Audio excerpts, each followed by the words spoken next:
So the big question is this: are there lessons from business and career that apply to your love life? Well, today we're bridging the world of business and romance. My name is Nwosu, and welcome to the Second Chances podcast, a love journey in black and white. So just earlier today, I had an enlightening conversation with a friend of mine about changing directions in her business. She was looking to pivot and wanted some ideas. In my years of career and business, I've had to pivot many times. And for me, I just love it. I love the freshness and the newness of doing something different and new. But that's my story. I'm the Joan of many trades that no one seems to be talking about.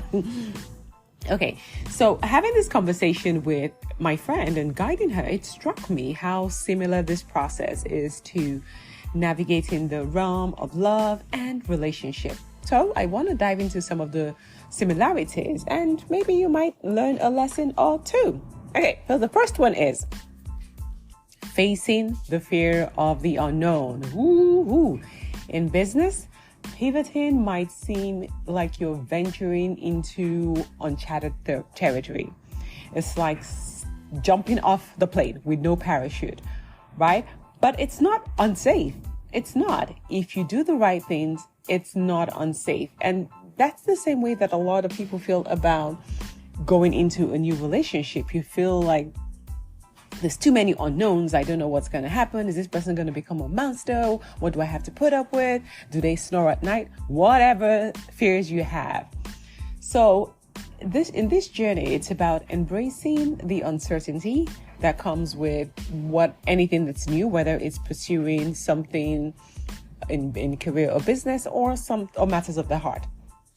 It's all about making sure that you're aligning what you're pursuing with your heart's desires. It will always be a scary move, but once you jump off that plane, you find that it wasn't so scary after all. But the fear is the same, and the fear is absolutely real. So the second thing I want to talk about is, just consider finding a job or a career that you're super passionate about. They say that if you do what you love, you never have to work a day in your life.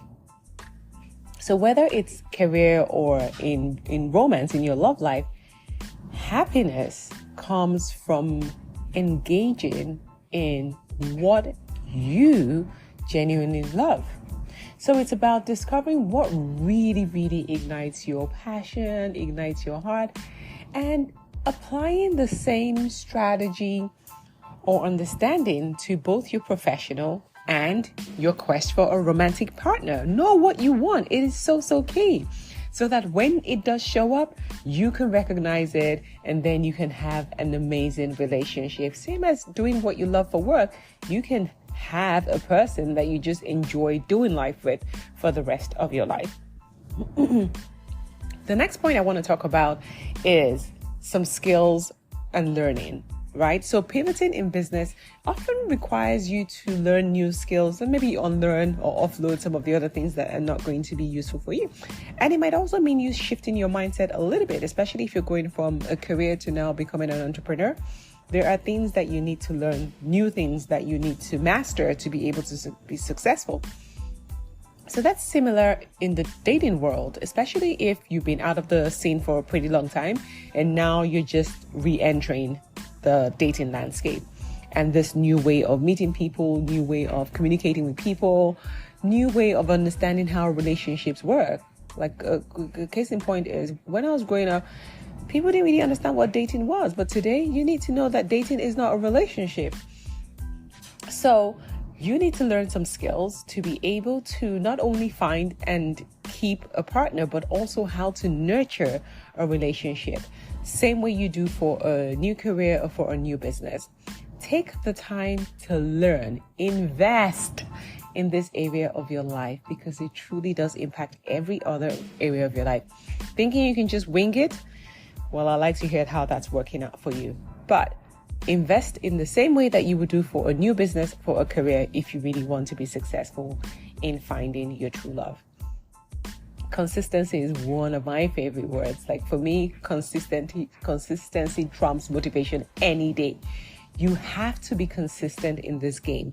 Whether it's you're just starting out a business, you need to be consistent about your goals. You need to be consistent about building the brand, building meaningful relationships for your business, networking, posting on social media, reaching out to potential clients, being a master at the job that you've been hired for the new position that you so wanted. Consistency and persistence is so key. So it's the same as relationship, right? In a relationship, maybe you just start dating someone. It's not about, okay, the first sign of a challenge, you're out of there, you quit. No, it's about staying committed to this path. Also, if you're just on the dating apps and maybe you meet a couple of douchebags or you're ghosted once and you're like, oh, the apps don't work and you're out of there. No, you have to stay consistent in this process, right?